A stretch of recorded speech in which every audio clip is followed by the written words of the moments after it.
On était très frustrés la semaine dernière du côté du stade Pierre-Mauroy suite au match nul de nos Olympiens qui avaient largement dominé le LOSC. On a failli être très frustrés ce soir et finalement on est tous heureux, particulièrement Enzo et moi, puisque l'Olympique de Marseille est de retour en Ligue des Champions 3 ans après sa dernière qualification dans un scénario aussi fou.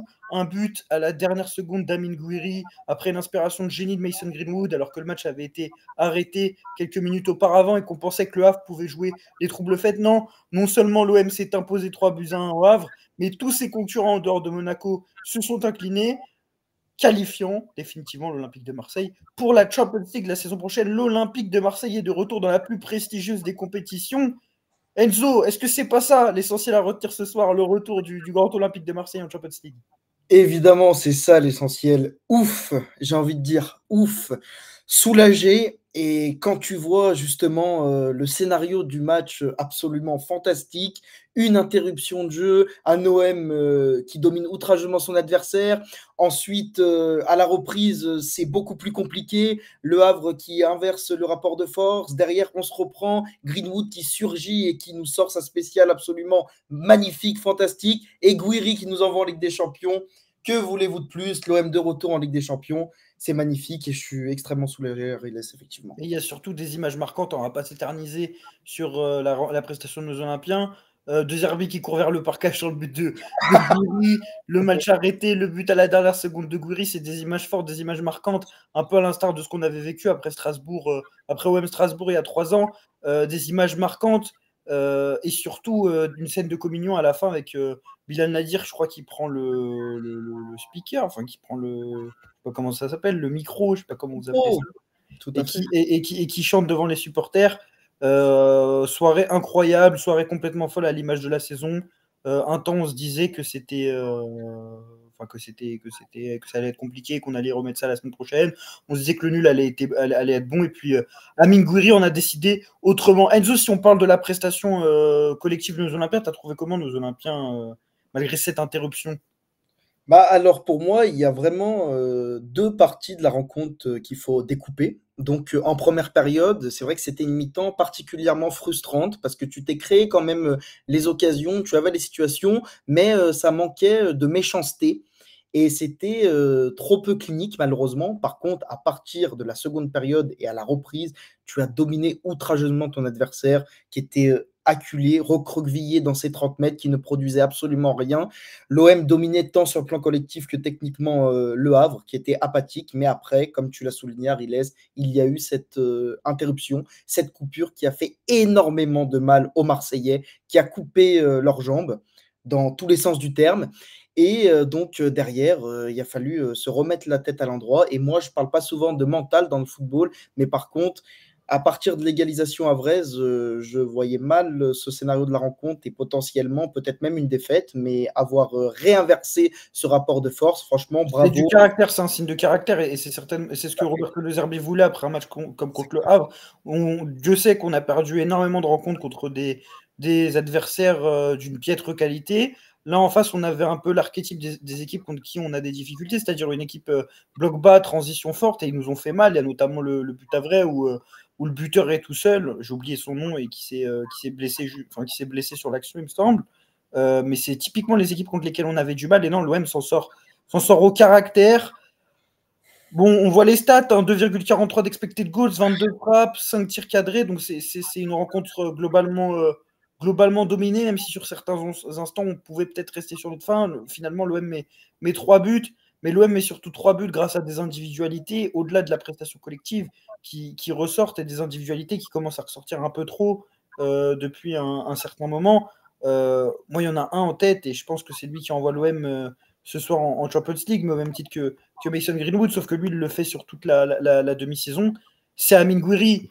Amine Gouiri, auteur de 6 des 8 derniers buts de l'Olympique de Marseille, auteur d'un doublé, buteur à la dernière seconde. Il envoie l'OM définitivement en Champions League. Encore une grosse prestation. 2 buts cette semaine, un but à Lille, triplé contre Brest. Il est définitivement sur une autre planète, l'international algérien. L'international algérien est fantastique parce que au-delà de ses buts d'être décisif, il sait tout faire. Footballistiquement, c'est du haut niveau. Il prend énormément la lumière. C'est un joueur à émotion, frisson, et qui est tellement agréable à voir parce que ce soit dans son aspect technique, footballistique, son intelligence de jeu, sa capacité à rendre ses coéquipiers meilleurs, à créer en termes de créativité, c'est monstrueux. Et honnêtement, ça faisait combien de temps qu'on n'avait pas eu un joueur aussi complet et à ce niveau à l'OM, honnêtement. Ouais, ça faisait un certain temps et franchement, il sait tout faire. On n'arrête pas de le dire. Petits espaces devant le but. Aujourd'hui, mais 2 buts de vrai neuf, hein.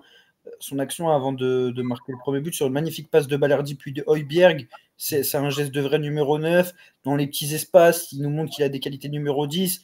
C'est en train de devenir un sniper devant le but. C'était peut-être un peu le défaut qu'on pouvait lui faire au moment où il est arrivé Exactement. devant le club, au club. Mais déjà, il a une action au tout début du match où Raul lui enlève un but. Il aurait pu mettre un triplé.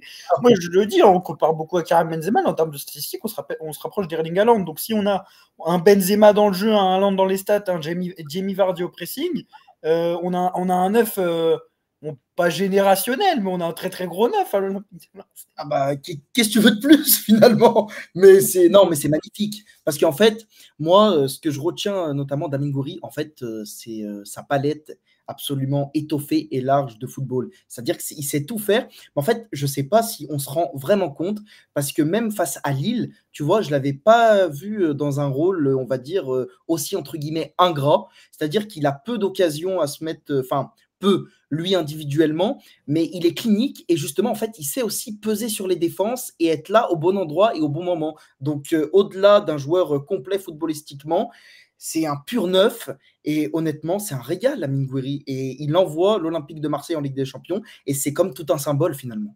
Et c'est un des joueurs qui fait la différence ce soir avec Mason Greenwood et Jonathan Rowe, les deux ailiers de l'OM. Ce soir, un Jonathan Rowe qui s'est refait une place, qui est revenu dans cet effectif aujourd'hui dans un système à 4. Il avait été la grande victime de la réorganisation tactique du mois de décembre et notamment l'instauration d'une défense à 5 parce qu'on ne savait pas où le positionner en 9, dans les demi-espaces. Il avait vu son temps de jeu chuter drastiquement et ce soir, il nous livre une très belle prestation après son but une belle prestation après son but contre Brest. Il provoque sur les côtés. Est-ce que tu penses que Jonathan Rowe s'est définitivement racheté sur cette fin de saison, au contraire de Luis Enrique, et a gagné sa place pour la saison prochaine, peut-être pas en tant que titulaire, mais en tout cas pour rester à l'OM? Bah, pour rester à l'OM, évidemment, oui, mais je pense que ça ne faisait aucun doute parce que c'est un joueur qui revient de loin. Ça a été extrêmement compliqué. D'ailleurs, il le disait en zone mixte. J'avais eu l'occasion de l'écouter au stade avec mon collègue qui m'avait fait la traduction. Comme mon anglais, tu sais qu'il a perfectionné, voilà.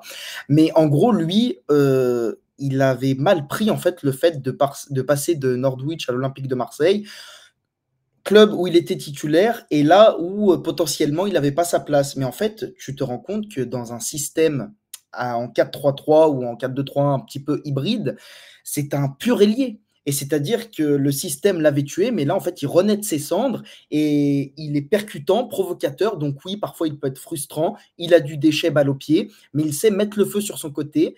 Et c'est tout simplement un joueur qui peut te faire basculer des rencontres. Donc oui, ça fait plaisir de le retrouver à ce niveau-là. Et moi, j'ai hâte de le voir dans un système à 4 l'année prochaine, en sachant qu'on aura de bien meilleurs défenseurs, hein, comme on est qualifié en Ligue des Champions. Donc voilà. Ouais, c'est un des Honnêtement, enjeux, hein. C'est ce pourquoi on est content, c'est que par exemple, on va plus se farcir des Cornelius à tous les matchs. Bon, énormément de respect pour ce qu'il a fait, notamment en début de saison. Il a beaucoup dépanné, il n'aurait pas dû jouer autant de matchs. Mais quand je vois les difficultés qu'il a à jouer à 30-40 mètres de ses buts depuis le début de saison et surtout sur les derniers déplacements, je trouve que c'est un défenseur qui est lent, qui a des problèmes de lecture. C'est pas un défenseur qui doit jouer autant de matchs dans une saison. Le reste du temps, on joue avec Kondobia qui a rendu des services, mais là, on veut la porte, quoi. Et c'est ce que va permettre cette qualification Ligue des Champions. La porte, Ben Sebaini. Là, franchement, j'ai envie de passer un été où il n'y a que des gros noms, hein. ouais, Pogba, on veut du nom, on Ben veut des noms Sebaini. ronflants. Oui, Mais oui. au-delà des noms ronflants, on veut quand même des joueurs compétents footballistiquement. Voilà, c'est Ouais, on ça veut de le la principe. cohérence. On veut des noms ronflants, on veut de la cohérence. Voilà, on veut tout en fait finalement. Là, vraiment, on va balancer du contenu, hein. Ah là, les Ah vidéos ouais, mercato. Est-ce qu'il faut relancer Jadon Sancho? Est-ce qu'il ouais. faut... Préparez-vous. Préparez-vous, allumez votre télé, votre YouTube et préparez-vous Ouais, honnêtement. parce que qui dit Champions League dira 3 fois plus de contenu l'année prochaine également sur la chaîne YouTube, également sur Insta et Twitter. N'hésitez pas à nous follow, notamment pendant le mercato, période agitée, va vous proposer énormément de contenu, on l'espère. Oui, ouais. Donc préparez-vous, les amis. Et peut-être d'autres choses aussi, bon, on en parlera en temps venu. En tout cas, pour revenir sur cette rencontre, Mason Greenwood, également auteur d'un but exceptionnel, ça commence à en faire beaucoup sur cette fin de saison, il s'est vraiment racheté. Et si on le critiquait il y a encore quelques jours, quelques semaines, c'est plus le joueur que Roberto De Zerbi avait mis sur le banc face au PSG, par exemple. Là, on est sur un tout autre joueur, un joueur décisif, un joueur qui fait les efforts défensifs. Bon, il fait pas tous les efforts, mais il en fait assez pour ce qu'on lui demande de faire. Et puis, en termes de buts sympas, il y en a quand même pas mal sur la fin de saison. Zola dit j'accuse, moi je dis je m'excuse, Messon. Voilà, tout simplement. Parce que c'est vrai que c'était un joueur nonchalant, peu enthousiasmant, parfois très très irritable quand tu le regardais jouer, mais par contre, sur cette fin de saison, son comportement est exemplaire, tant sur les replis défensifs que c'est un joueur qui est extrêmement concerné et qui vraiment est quand même le fer de lance de l'attaque marseillaise avec Amine Gouiri. Donc honnêtement, sur l'attitude, sur ce sprint final et encore une fois ce soir, c'est vraiment top et il faut le souligner parce qu'il a été longuement critiqué et à juste titre hein, d'ailleurs pour ses défauts, mais là, il a su être décisif et justement se remettre à l'endroit dans un moment extrêmement important. Donc, bravo et félicitations à lui. C'est définitivement un des grands artisans de cette qualification de Champions League avec ce but incroyable et puis ses statistiques généralement. Je vais aller vérifier au classement des buteurs, mais je pense qu'il est pas loin, qu'il commence à être pas loin d'Ousmane Dembélé. Il commence à 19. Dembélé à 21, c'est ça? C'est ça. Donc il y a peut-être possibilité sur le dernier match d'aller chercher le titre de meilleur buteur. En tout cas, on a parlé de la prestation collective, des prestations individuelles. Je ne sais pas s'il y a un autre joueur dont tu veux relever la performance. J'avais trouvé Højbjerg un peu dans le dur au début du match et puis j'ai trouvé qu'il est rentré dans le rang. Luis Enrique, je n'ai pas été convaincu par son entrée. Je trouve que son attitude est scandaleuse sur cette fin de saison et on l'a beaucoup loué quand c'était très bien, mais je pense qu'on doit vraiment lui taper dessus parce que si on rate la Champions League sur cette fin de saison, c'est un joueur, franchement, qui a autant de responsabilités dans la réussite de la première partie de saison que sur l'échec de la deuxième, parce que je trouve son attitude absolument scandaleuse depuis qu'il y a la rumeur Inter Milan. Je sais pas si c'est lié à ça, mais Moi, il est insupportable. Ouais, non, mais en fait, il est insupportable. En fait, il renvoie tout simplement l'image d'un joueur peu concerné, finalement, qui est déjà au Milan, tout simplement. Et moi, quand je le vois jouer ces dernières semaines et ces derniers matchs, en fait, c'est un joueur que tu sens, tant footballistiquement que mentalement, qu'il n'est plus là, en fait. Il ne produit absolument plus rien, il n'est même pas concerné, il ne fait plus rien, il est mauvais. Donc oui, on l'a extrêmement complimenté à juste titre sur sa première partie de saison, où Roberto De Zerbi avait su en tirer un maximum en le repositionnant dans ce rôle finalement de piston. Mais est-ce que aussi on ne verrait pas aussi tout simplement ses limites dans un rôle un peu plus offensif, tu vois, en tant qu'ailier? Donc je sais pas, mais en tout cas, non, Luis Enrique, il apporte absolument pas satisfaction et vraiment, faut être dur avec lui parce que là, ce qu'il propose, bon vent, merci, au revoir. Exactement, exactement. Si on en vient à plus globalement la qualification de Champions League, ça nous annonce un mercato XXL, ça nous annonce aussi du temps pour travailler avec notre coach. On espère qu'il va rester, on pense qu'il va rester, il n'y a pas de raison normalement pour pas qu'il reste. Si on travaille déjà sur le mercato, c'est incroyable qu'on va enfin avoir du temps, on va enfin avoir des recrues de qualité qui devraient arriver. J'ai l'impression qu'il y a déjà des accords. Hein. Laporte, je pense qu'il y a déjà un accord et je pense qu'il va venir. Pogba, pourquoi pas. Enfin, on va se retrouver avec un gros mercato, Champions League, c'est jouissif. Bon, après, le PSG va gagner avec des champions normalement. Le mec qui veut Oui, pour l'ambiance. oui, bah, Bon, moi, je vous dis personnellement, j'en ai un peu rien à foutre. Enfin, si, ça fait un petit truc, mais j'en ai rien à foutre. Mais on va surtout se concentrer sur le mercato qui va arriver pour l'OM et sur les évolutions à venir. On fera un bilan sur De Zerbi, on fera un bilan sur les gens, on fera une tier list, on fera un gros bilan de Zerbi, mais je pense qu'il ressort de ce soir, c'est que quoi qu'on en dise, quoi qu'il y ait eu des difficultés, l'image finale, c'est que tu es qualifié en Ligue des Champions à une journée de la fin et que normalement tu finis deuxième ou troisième et que c'est une réussite pour Roberto De Zerbi.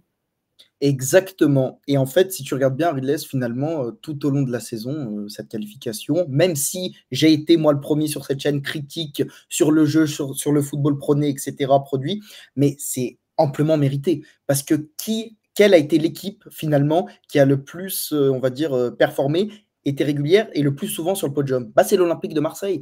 Et je veux bien que les gens se rendent compte que, en fait, c'est une saison absolument capitale et décisive sur un projet de 3 ans. Il fallait absolument cette Ligue des Champions pour attirer, des grands joueurs, pour la continuité, du projet sportif et économiquement, c'était extrêmement important aussi. Donc là, on y est, gros ouf de soulagement, on va pouvoir bien travailler, attirer des joueurs, on a la Ligue des Champions et c'est magnifique. Ouais, c'est magnifique et c'est une véritable libération pour l'OM et pour Roberto De Zerbi. On a vu les images exceptionnelles à la fin du match. Ouais. C'est exceptionnel. On se retrouvera également pour du contenu exceptionnel dans les prochains jours. Analyse de la fin de saison, bilan individuel. On fera des vidéos individuelles. Donnez-nous des formats, des tier lists. On va vous régaler. Et il y aura des vidéos mercato aussi, parce que voilà, c'est une période de l'année qu'on affectionne. T'es content, hein? Ah, je suis content là. On sent Bon, la disons qu'au lieu de proposer un mercato idéal avec des gens pourra faire la vidéo mercato idéal cette semaine, donc vraiment n'hésitez pas à vous abonner si vous ne connaissez pas notre chaîne, si vous regardez notre contenu ailleurs. Au lieu de faire un mercato idéal avec Pierre Lesmelou, voilà, on va pouvoir mettre un peu de Facundo Medina, un peu de Pogba, un peu de Sebaini. Eh oui. Sebaini. On va se faire plaisir. Merci beaucoup à toi, Enzo. Dites-nous en commentaire ce que vous avez pensé de la rencontre, comment vous vous sentez avec cette qualification. Et puis on se dit à très bientôt sur Massilia Zone. À la prochaine et allez l'OM!